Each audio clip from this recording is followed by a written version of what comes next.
In Obojima, we give a lot of locations, but we don't necessarily tell you where to start. In this video, I'm going to break down 3 different locations for 3 different play styles: role-playing, exploration, combat. All of these towns can be found in our book, Obojima, and if you're not familiar with it, it is a 5e campaign setting that we wrote last year, and it takes inspiration from Legend of Zelda and your favorite Studio Ghibli movies. Let's jump into it.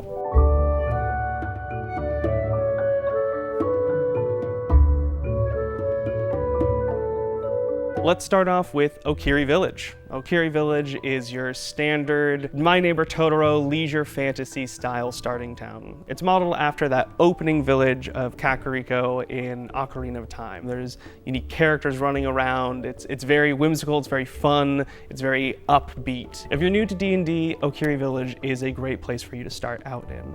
It doesn't dive too deep into combat or dive too deep into exploration. Instead, it introduces your characters more into the role-playing side of things while showing them some of those aspects without making it too overwhelming. Obviously, you could have combat-heavy aspects in Okiri Village, but that's not really what the village was built out to be. Settle It on the Field is an adventure that takes place on the eve of a festival, when a neighboring group of ruffians from a different town come into Okiri Village and start picking fights. Although these people are coming to the town to kind of stir trouble up, it's a good way for you to say and show your players that this is not necessarily the way it needs to end. And I think coming up with ways to calm them down or give them something else or distract them or trick them is a really fun adventure. Deputy Couriers introduces your players to the Courier Brigade, which is a faction in Obojima that delivers the mail. In this adventure specifically, one of the Courier Brigades, or the Postal Knights, comes to the town injured, unable to complete their delivery, and they ask the players to join in and assist them. Not only is this a great place for them to connect with the faction and maybe build ties with it, but it also lets them explore just outside of the village while returning back to it. So this is a good place for them to kind of dip their toes in and start exploring the world just a little bit. Breeze Mercantile is one of the shops, in fact the only shop in Okiri Village, and although they sell most of the common goods, they also sell potion ingredients. This is an amazing place for players to get introduced to the concept of gathering, selling, and creating potions. If you're not interested in brewing potions, but you want to learn more about the town and don't want to necessarily get into a festival or some of the common grounds, you can go and find Morna, who is a young Nakudama miscreant, maybe isn't the right word, but a little kid who's running around town who loves spying on people. She's getting into the floorboards of houses in the local bar, she's climbing on rooftops or into trees. By the time the players walk in, she'll already be following them, she'll already be learning about them, spying on them, so she'll make quick friends with the adventurers if given a chance. Overall, Okiri Village is a light-hearted embodiment of Obojima. It's the leisure fantasy side of this environment, right? And it's a good place for you to introduce not all, but a lot of the facets that Obojima has to offer. Toggle's the next location, and although it doesn't necessarily skew combat, it is in a prime spot on the map of Obojima for combat. Toggle itself is a mining town. It's a place built into the mountainside, and its whole system or its whole community are miners that go in and work with spirits to bring out ingots from the mountainside. The reason I say it's a good place for you to start off if you want to get into combat right off the bat is because of its location. Now, already on Mount Abora, you're getting into the wildlands, right? You're getting into these areas that are maybe less populated with a lot more dangerous spirits or demons or creatures, you know, at the peaks of the mountain in dangerous environments. And then on the opposite end of that, you're getting into the Brackwater wetlands, which for the most part were already dangerous, but now due to the corruption, which is ailing and kind of poisoning the water and corrupting the creatures and spirits in there, it's become even more dangerous. If you want to stay close to home but want to explore combat within Toggle,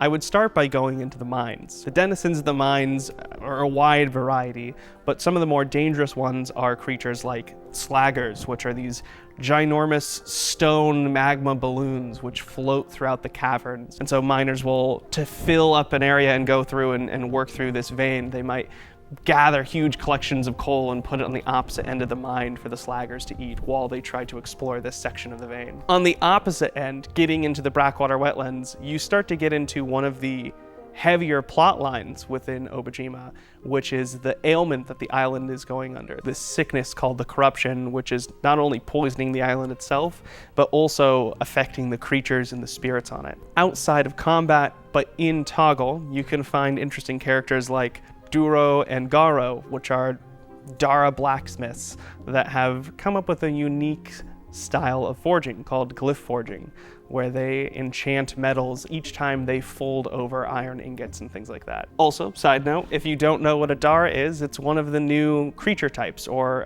ancestries that you can play in Obojima. They kind of appear underground and form as full-grown Dara within a couple of days, and by the time a week has gone by, they're fully integrated into society. While exploring the town, you can also hit up the Iron Ore, which is the town's most popular inn. But you have to be careful, because when you're in the most popular inn in Toggle and you might get yourself a little too drunk, there's a chance you get toggled yourself, which is where they take someone who's a little too drunk, throw them on a minecart, and fire them off the edge of a cliff and out of town into the nearby forest.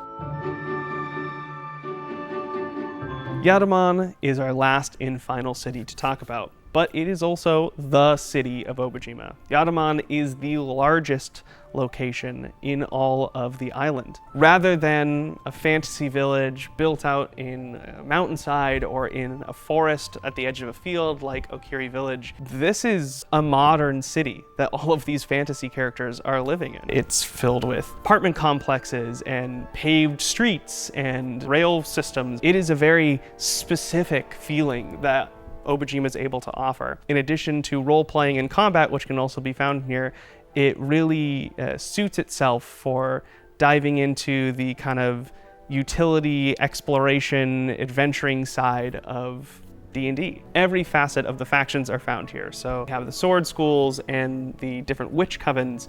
We have the Mariners Guild and AHA, which is archaeologists, historians, and archivists. If you're looking to get into potion brewing, Yaman is the place to start. Not only can you connect with any of the witch covens here who can help you get started, but it's also an amazing place to talk to the many merchants that travel to sell their goods after exploring the island. First age technology, or 80s technology if you're unfamiliar, is scattered all throughout this place. There's not a single soul that lives within the city that doesn't interact with first age tech in some capacity, whether that's living in an apartment complex, riding a bicycle to work, fixing up K-trucks. It is so incredibly common here, and it's a great way for players to not only interact with it, but maybe pick up some cool items for them to take on their own adventures. It's also a great place for you to connect to the Wandering Line, which can take you anywhere, both on the physical realm and in the spirit realm. Every part of this campaign setting that you might be interested in is found in Yaman. I couldn't recommend it enough as a place to start,